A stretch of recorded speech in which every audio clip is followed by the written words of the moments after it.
Halo teman-teman semua, kembali lagi di channel yang kalian cintai ini.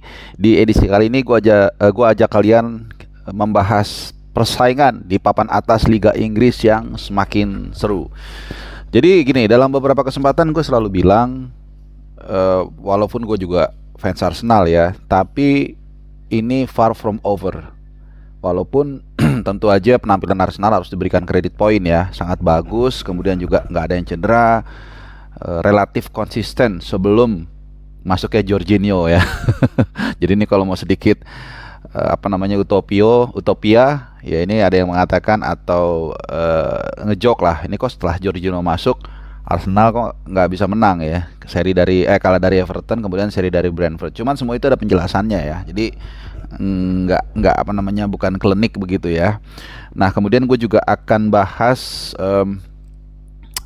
pesaing-pesaing lainnya. Jadi gue akan bahas tiga ya, Arsenal, City dan juga MU, yang menurut gue hasil kemarin itu membuat bergairah kembali Liga Inggris ya. Sekali lagi, walaupun gue tentunya senang Arsenal ada di papan atas, tapi gue lebih senang kalau perjalanan persaingan menuju tangga juara musim ini berlangsung sangat ketat ya. Dan ada momen dimana kelihatannya akan menjadi two horses racing antara Arsenal dan City, tapi ada momen kelihatannya MU juga bisa mencuri kesempatan di tikungan, walaupun tetap peluang terbesarnya ada di Arsenal dan City. Nah, gue akan bahas dulu secara umum, baru gue akan ke pertandingan ya. Arsenal dengan Brentford 1-1, kemudian MU berhasil menang di Derby Rose 2-0 walaupun agak susah payah di awal-awal, dan juga City yang tidak menemui kesulitan ketika menghajar Aston Villa 3-1. Jadi intinya adalah, kalau kita bicara secara keseluruhan ya, sebelum dipastikan sebuah tim itu juara, maka jangan pernah terlalu sombong, jangan pernah menganggap tim itu sudah juara dan juga tim lain nggak juara, kecuali secara matematis memang nggak bisa dikejar, karena banyak sekali cerita-cerita di mana tim sudah tertinggal double digit, bahkan ya double digit loh, lebih dari 9 angka, jadi 10, 11 atau 12-an lah, dan akhirnya bisa membalikan keadaan di akhir musim. Mungkin gue udah pernah berkali-kali gue ulang, tapi kalau yang belum pernah dengar, 96, kalau nggak salah 96 ya, koreksi gue salah, waktu Newcastle ada di puncak klasemen dari awal musim lah. Kemudian di akhir musim siapa yang juara? Tebak, MU.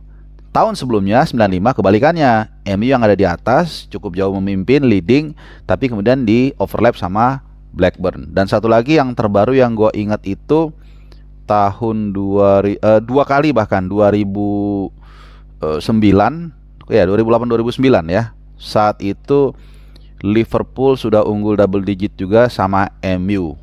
Kemudian bulan Januari 2009,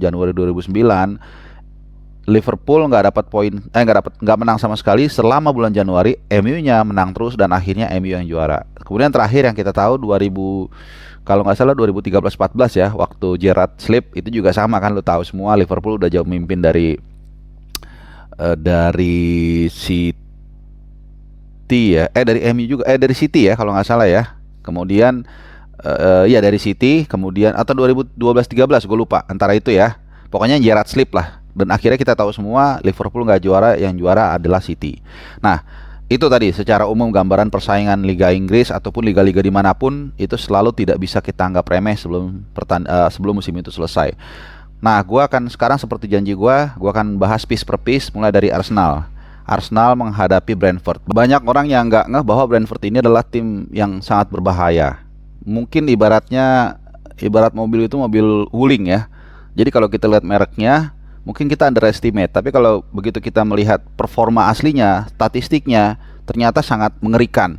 Ya, 10 laga terakhir mereka tidak terkalahkan. Kemudian juga musim ini mereka mengalahkan Liverpool, mengalahkan City, mengalahkan MU. Ini 3 tim yang luar biasa valuasinya ya. Jadi ya itu, ketika melihat mereknya aja Brentford, mungkin oh ini gampang nih gitu.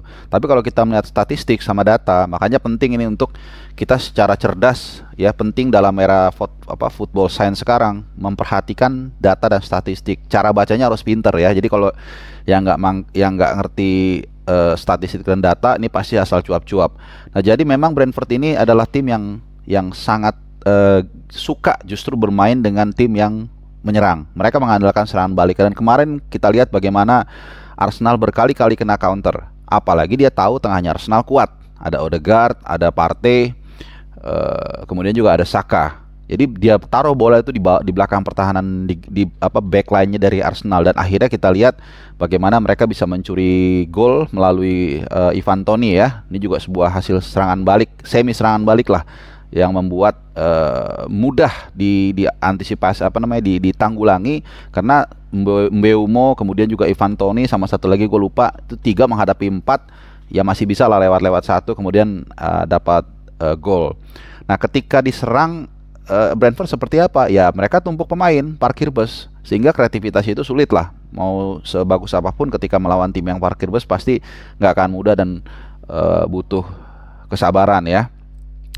Dan sedikit gue juga agak menyoroti peran dari Martinelli yang agak semakin turun beberapa pekan terakhir, dan beruntung, nah ini sisi positifnya ya. Makanya gue berkali-kali bilang Arsenal itu butuh 2 pembelian, dan itu dilakukan, beli Trossard dan juga beli satu lagi tuh gelandang Jorginho ya. Walaupun Jorginho tadi gue joke, ini kok setelah dimasukin Arsenal malah kalah terus ya, tapi Trossard paling tidak dia bisa menjadi backup dari Nketiah atau gelandang serang. Nah, cuman memang yang disayangkan ini Martinelli ketika penampilannya turun, sebenarnya deputi yang paling pas adalah Emil Smith Rowe. Gue suka banget sama pemain ini, bagus, attitude-nya juga dari yang gue dengar juga sangat disiplin, tapi masih belum fit banget ya. Dan Trossard dimasukkan kemudian menciptakan gol, walaupun kalau lu lihat secara permainannya sepertinya belum terlalu tune in ya, tapi dia berusaha lah, wajar lah, karena bagaimanapun juga Arsenal ini kan sudah bermain dengan pola yang sama dalam mungkin 2 tahun 3 tahun terakhir ya. Bahkan musim ini mereka benar-benar main dengan pola yang mereka yakini dan membuat mereka bisa jaya, sehingga Trossard yang baru gabung perlu waktu untuk menyesuaikan. Tapi it's okay lah, dia berusaha dan kelihatan etosnya ada di sana, dan ternyata memberikan 1 gol yang sayangnya memang disamakan oleh Ivan Toney. Jadi sekali lagi far from over, dan nanti hari Rabu malam atau Kamis dini hari Arsenal akan ketemu City. Ini adalah bukan hanya 6 pointer ya istilahnya, tapi ini adalah championter. Jadi bisa jadi atau kemungkinan besar ini akan menjadi penentu ke arah mana angin juara trofi Liga Inggris musim ini. Karena siapapun yang menang linanya ganda, mungkin triple bahkan. Jadi secara poin mereka sendiri, kemudian menjauhkan lawan, dan ketiga mental. Jadi siapa yang memenangkan laga ini menang 3 faktor, dan yang paling penting adalah mental. Dan biasanya walaupun nggak selalu ya, disinilah tim-tim yang punya mental juara seperti City bisa unjuk diri, membuktikan bahwa mereka memang tim yang sudah biasa menghadapi tekanan seperti ini. Tapi bukan tidak mungkin ya, ada yang pertama Arsenal akhirnya mendobrak blokade mental itu, karena 19 tahun sudah puasa gelar, ada di atas terus, biasanya agak gemeteran, wajar ya, karena ada jadi bisa aja nih yang pertama bagi mereka, dan akhirnya bisa menjadi awal dari kejayaan mereka ke depannya mungkin ya, karena ada ungkapan mengatakan history made to be broken. Jadi bisa aja sejarah City terus yang juara, akhirnya ganti, bisa juga. MU juga dulu gitu, seperti nggak ada yang mengalahkan dan akhirnya berganti rezim dan seterusnya. Terus dari Arsenal, apalagi yang mau gue tambahin ya, kemarin itu nggak ada sama Zinchenko sebenarnya bagus mainnya kemarin. Bahkan gue ada kepikiran, nggak tahu mungkin lu juga, dia bisa dimainkan juga sebenarnya sebagai gelandang bertahan, backupnya Saka untuk ininya untuk alternatif. Bagus banget mainnya, keeping goalnya oke, bukan capping ya, keeping goalnya oke, semua lengkap lah. Jadi bisa aja kalau mau gambling sedikit, Zinchenko akan didorong ke depan untuk memberikan efek kejut buat lawan. Tapi kita nggak tahu, itu hanya apa yang kelintas ke pop up di pikiran gua. Terkait dengan sedikit gua tambahin striker di lini depan, Gabjes kemarin udah nonton di Emirates, kita nggak tahu, feeling gua sih mungkin paling cepet itu 2 minggu lagi main, paling cepet, karena cedera bisa sembuh, tapi trauma healing ini yang kadang-kadang butuh waktu ya. Gue juga dulu sama waktu kena ligamen itu, begitu udah sembuh tapi kadang-kadang ada rasa kayak takut-takut begitu, itu wajar, tapi setelah berapa lama akhirnya biasanya normal kembali. Oke, kita bergeser ke mana dulu nih, sesuai waktunya aja mainnya ya, MU. Nah, MU kebetulan gue kemarin nonton nobar sama temen gue Bang Fuad ya dari Porosalang, mungkin sebagian udah tahu. Jadi terima kasih teman-teman United sudah menerima seorang Arsenal nonton, karena nobar ya di tempat kalian, karena buat gue kalau gue bukan orang yang terlalu anti-antian begitu ya. Jadi gue senang aja riuh di antara keramaian penonton fans bola, itu buat gue seneng. Dan kemarin ternyata gue membawa hoki kata mereka ya, United menang 2-0. Nah ini menarik kalau kita lihat MU ini gini, gue di sebuah WhatsApp grup alumni kuliah gue mengatakan apa adanya bahwa musim ini kalau gue boleh jujur, MU adalah tim paling terbaik dari segi penampilan, dari segi bagaimana mereka menanggulangi masalah. Ingat, mereka pertama pernah punya masalah Ronaldo. Ini masalah yang sangat pelik. Dan gue berulang kali mengatakan ya, tanpa ada tendensi apa-apa, bahwa Ronaldo ini adalah biang kerok. Ternyata benar, dan ternyata dibuang, dan akhirnya kita lihat bagaimana United semakin kolektif, semakin harmonis suasananya. Kemudian yang kedua, badai cedera ini bisa diatasi dengan baik oleh Erik ten Hag ya, dengan membeli Sabitzer. Kemudian ketiga, pembelian pemain juga ini sangat berpengaruh. Rata-rata itu on the spot, pas ya. Sabitzer tadi yang udah gue bilang menggantikan, membackup. Dia tuh membackup siapa ya? Mungkin membackup tengah lah, karena dia bisa membackup Casemiro kemarin sama Fred, bisa juga membackup Eriksen. Intinya gelandang lah, MC ya. Kemudian juga Casemiro, pembelian sangat penting, gue yakin lu setuju, sangat vital banget. Dan juga Malaysia di kiri, Malaysia dan Lisandro Martinez ini rata-rata sangat berfungsi dengan baik ya. Dan mungkin Anthony aja yang agak debatable. Kalau gue sih, menurut gue bukan jelek, tapi harganya terlalu mahal, itu aja ya. Gue nggak mau debat norak lah gitu, wah Anthony ini tapi memang bagus, cuman terlalu mahal. Kalau gue, buat gue itu aja. Nah kemarin itu yang menarik adalah dimainkannya Maguire ya. ini sebenarnya bukan bahan cengan gue, tapi bahan topik gue. Karena gue udah bilang berkali-kali, mungkin 100 kali ya, bahwa ini Maguire ini badut, dan gue bukan mau ngejek, tapi memang gue melihat apa adanya. Bisa salah, bisa enggak, waktu itu bisa. Tapi gue memang mengatakan apa adanya. Dan kemarin lucu waktu nobar. Jadi setiap dia megang bola, satu gue nobar di Twin House Cipete, itu satu yang nonton itu pada kurus semua, pada deg-degan semua. Jadi itu satu hiburan yang lagi-lagi kadang-kadang ya kita melihat sesuatu yang ada sesuatu yang jelek di antara kumpulan kita ya, katakanlah demikian ya. Tapi kadang-kadang bisa membawa hiburan juga. Kemarin bikin sport jantung, dan gue yakin lu setuju 1000% sama gue. Anyway, ini yang gue katakan, MU dengan segala permasalahannya kemudian bisa ditanggulangi dengan balik oleh Erik ten Hag ya. Tadi mulai Ronaldo, mulai pembelian pemain, mulai yang cedera, ini kemarin ditanggulangi dengan baik. Kemarin Sabitzer luar biasa kipasnya. Jangan hanya lu lihat crossingnya Luke Shaw juga bagus banget kemarin, bertahannya oke, nyerangnya juga bagus. Tapi kipas dari Sabitzer ini luar biasa. Dia kasih diagonal passing ke Luke Shaw dan crossing langsung bam, Marcus Rashford gol, dan emang tuh gak offside. Dan satu lagi golnya dari siapa gue lupa. Oh, Garnacho. Nah ini nih benar-benar maco nih orang. Dan gue juga ngobrol sama Panji, ya lu tau lah ya, Panji Suryono. Gue bilang, Ji, sejak awal gue melihat Garnacho ini kayak gue ngelihat dulu Cesc Fabregas debut di Arsenal. Apa? Pertama pede, kedua tapi nggak overconfidence. Jadi dia mainnya sesuai tupoksinya, bahasa gue tupoksi ya, sesuai dengan apa yang harus dilakukan. Jadi ketika dia mendribble, ada kosongnya dia dribble. Ketika dia ada peluang syuting, gue lupa lawan apa ya waktu itu kalau nggak salah kena tiang tipis, dia syuting. Ketika dia mentok, dia oper. Bukan seperti pemain baru yang bingung, panik ya, ketika dikepung harusnya dioper, dia terobos, harusnya kosong dia terobos, karena dia nggak pede dia umpan. Ini enggak. Jadi dengan umur segitu main di tim sebesar MU, lawan pertandingan yang penuh penuh pressure ya. Lawan Leeds kan gengsi ya, Derby Rose ini, tapi dia masih bisa tampil sangat bagus, dan juga bonusnya adalah dia mencetak gol. Jadi ini luar biasa. Gua rasa we will see another star at the moment ya, Garnacho. Jadi 5 tahun lagi kita akan lihat mungkin another David Beckham, another Cristiano Ronaldo, asal dia nggak aneh-aneh, nggak kayak Donnarumma misalnya, udah bagus, dapat tempat, kemudian gara-gara uang pindah, akhirnya karirnya lo lihat seperti apa. Jadi Garnacho kalau dia bijak-bijak mengambil keputusan, karena dia baru saja ditawarin kontrak kan 7 tahun, tapi dia lagi mikir, kalau gue bilang udah ambil deh, nggak kemana rezeki Ya, dan gajinya kan dinaikin juga kalau nggak salah 4 kali lipat, bahkan lebih ya, dari 7.000 ke 30.000 pound sterling. Jadi ya udahlah gitu. Dan dia baru 19 tahun kalau nggak salah. Jadi 4 tahun main, 5 tahun pun umurnya masih 24 25. Mungkin dia kalau mau another adventure dia bisa pindah, it's okay ya. Tapi untuk sekarang ambil aja dulu.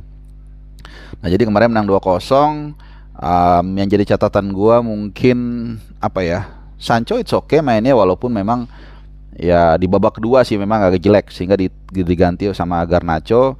Weghorst juga kita lihat perannya sebagai pemantul bekerja dengan baik, dan kemarin cukup menarik ya karena Fred jadi man of the match ya, tapi memang bagus mainnya. Sama ini babak pertama emang harus diakui, kalau nggak ada De Gea kalian MU ini pasti kalah ya. Dia melakukan begitu banyak penyelamatan, agak sedikit panik ya, wajar lah, depannya kan ada Lord Maguire ya kan. Yang beberapa kali dia yang bikin kacau, tapi dia juga ada beberapa kali sih bertanggung jawab ya. Jadi dia yang hilangkan bola tapi dia nutup juga. Bahkan ada sekali tuh yang ditepis De Gea, kena badan dia, hampir on goal. Oke, itu sekali lagi MU top ya, bukan gara-gara ada apa-apa, tapi memang faktanya seperti itu. Jadi kalau lain kali gua hajar karena MU jelek, jangan baper. Oke, terakhir kita tutup dengan City. Ini agak lama video gua, mudah-mudahan bisa menghibur kalian, memberikan insight baru. Dan mudah-mudahan gue nggak ada yang skip ya, karena ini gue nggak ada persiapan, hanya gue nonton, gue inget-inget, terus gue ceritakan kembali ke lu dari sudut pandang gue. City ini gue bilang sih juga sama, dia punya another isu ya. Kalau MU isunya apa, misalnya cedera, pemain cedera, kemudian Arsenal dengan isunya mental ya, ujian mental. Kalau City ini tentu sama juga sih, mental juga, tapi terkait dengan isu manipulasi keuangan yang tentunya ini membuat pemain pasti gusar juga. Nah, itu satu hal. Nah, kemudian kedua adalah terkait dengan taktik dan strategi permainan. Pertama, jadi sebuah template ketika tim yang memakai 4 back sejajar banyak kebobolan, biasanya dia memperkuat pertahanannya dengan mengganti 3 back. Ini sangat template sekali, dan itu dilakukan oleh Pep Guardiola, cuman dia belum menemukan formulasi pemain yang tepat. Nah, kemarin dia coba gambling lagi nih, 3-2-4-1. Tapi ada perbedaan di lini belakang, dia rombak semua itu. Bukan Nathan Ake, bukan juga Akanji, tapi Ruben Dias dan Aimé Laporte. Sebenarnya ini juga masuk akal sih, selain mencoba gairah sesuatu yang berbeda, melakukan rotasi lah. Tapi juga supaya Aimé Laporte dan Ruben Dias nggak karatan, dicadangin terus. Jadi ini juga oke lah, walaupun Ruben Dias harus diganti di babak yang kedua awal. Kenapa? Karena City ini nggak mau ngambil resiko ya. Di turun minum dia kan dalam unggul 3-0. Nah, dia nggak mau ngambil resiko, bisa terjadi turning point kalau Ruben Diasnya kena kartu kuning kedua di babak yang kedua, sehingga dia ditarik keluar, mau nggak mau digantikan Akanji. Ini untuk apa ya? Untuk save by save lah. Dan kemudian sama 4. Nah, 4 gelandang ini yang di pertandingan sebelumnya atau 2 pertandingan sebelumnya gue lupa, dia masukin Alvarez. Ini agak aneh sih. Kayaknya si Pep ini mau mengakomodir kehadiran Alvarez ya, mantan ya, maksudnya baru aja membawa Argentina juara Piala Dunia. Dia juga mungkin mikir, aduh kalau gue cadangin terus nanti dia bisa, wajar kalau dia kemudian egonya naik dan minta pindah, dan itu kan juga harus dicegah juga, sehingga dipasangkanlah Alvarez di laga sebelumnya, tapi doesn't work. Akhirnya dicoba tetap dengan formasi yang sama, tapi pemainnya beda. Kevin De Bruyne dan Gundogan agak didorong ke depan seperti biasa, Grealish sama Mahrez di kanan, dan akhirnya it worked ya, dengan Gundogan mencetak 1 gol. Cuman, nah, satu catatan negatifnya atau PR mungkin ya, adalah sudah semakin terbaca gaya bermain City. Apa? Bola itu terlalu ke Haaland, dan Haalandnya hanya nunggu. Ini memang bekerja dengan baik sampai mungkin pekan ke-15, 16, 17, tapi lama-lama lawan membaca, dan kemudian kalau nggak salah itu lepas lawan siapa gitu ya, kelihatan banget pola ini dimatikan dengan berhasil ya. Sebentar, City kalau nggak salah lawan Spurs. Nah, pertandingan sebelum ini itu dimatikan dengan baik, dan akhirnya memang Haaland hanya ya, sama MU, waktu lawan MU juga sama, itu dimatikan kelihatan banget. Nah, kemarin juga sama, akhirnya kita lihat bagaimana Haaland ditarik keluar. Kalau nggak salah cuma 1 babak ya, kalau nggak salah. Coba gue pastikan dulu, takutnya seingat gue 1 babak. Haaland, ya benar. Jadi menurut gue harus ada beberapa perubahan. Apakah mungkin berani dia mencadangkan Haaland, menaruh Alvarez ya, untuk katakanlah membawa darah baru. Bagaimanapun juga Alvarez punya nilai jiwa kompetitif ya, sehingga ketika diberikan kesempatan mungkin dia akan juga memberikan gol-gol. Dan kedua, untuk memberikan dalam tanda kutip ya bukan hukuman ya, kayak ya nanti dulu deh gantian gitu. Ini lu kan lagi kurang bagus nih. Walaupun bukan salah dia sepenuhnya ya, karena suplai bola yang kurang, dengan menampilkan Alvarez. Jadi banyak alternatif di sini. Kalau gue bilang sih ya nanti lawan Arsenal ini akan jadi menarik ya. Nanti gue akan bikin ulasannya, prediksi gue seperti apa kekuatan yang ditampilkan oleh Pep Guardiola. Gue akan mencoba masuk ke kepala botak dia itu untuk kira-kira dia bakal bikin seperti apa nih formasi dan pemainnya. Jadi kira-kira itu. Intinya bisa juga Haaland ditampilkan, tapi mungkin dia agak lebih all around sedikit. Nah ini kan yang memang kayaknya dihindari oleh Pep. Dia mau Haaland tuh hanya target man, nunggu. Bisa jadi karena memang membiarkan dia fokus sebagai goal getter, atau mungkin kedua juga jangan terlalu banyak gerak untuk menghindari cedera. Karena sebelum dia ke City, isunya kan soal dia list dia cedera sama di Dortmund ini menjadi kekhawatiran Pep. Jadi dia nggak mau terlalu memforsir tenaganya Haaland. Nah mungkin agak dicoba sedikit, ada resiko memang dia cedera karena terlalu banyak gerak. Tapi ya itu dia, nanti gua akan bahas di preview yang gua akan keluarkan hari Selasa besok ya, preview Arsenal lawan City. Nah mungkin itu ya, gue rasa sih nggak ada yang sejauh ini, mudah-mudahan nggak ada yang kelewatan yang gue bahas, dan yang memang dari kemarin ada yang di kepala gue. Yang jelas persaingan sekarang semakin seru. Arsenal dan City hanya beda 3 poin, walaupun ada satu pertandingan sisa dari Arsenal ya. Tapi ya nanti itu yang gue bilang tadi, pertemuan hari Rabu ini akan menjadi penentuan. Sementara MU, gue rasa dia tidak muluk-muluk ya. Kalau melihat dari line up yang ditampilkan kemarin lawan Leeds, sampai dia berani mencadangkan Lisandro dan Varane, gue rasa dia bukan tidak fokus di Premier League. Artinya dia hanya prime targetnya gue yakin 4 besar. Tapi bagaimana dia bisa fokus nanti lawan Barca, ya kan? Makanya dia mencadangin Varane sama Lisandro Martinez, kemudian di FA Cup dan Piala Carabao nanti lawan Newcastle ya. Jadi piala-piala basreng lah sama Cilok. Tapi ya it's okay. Tahun pertama kalau bisa dapat gelar, kemudian finish 4 besar, I think it's more than enough. Oke, lumayan panjang video gue kali ini. Mudah-mudahan bisa menggambarkan seluruh persaingan Liga Inggris secara umum dari versi gue. Silahkan tinggalkan komen buat lu yang ya mau komen. Dan jangan lupa subscribe, nyalakan loncengnya supaya lu gak ketinggalan setiap gue upload video terbaru. Oke, terima kasih. Ciao.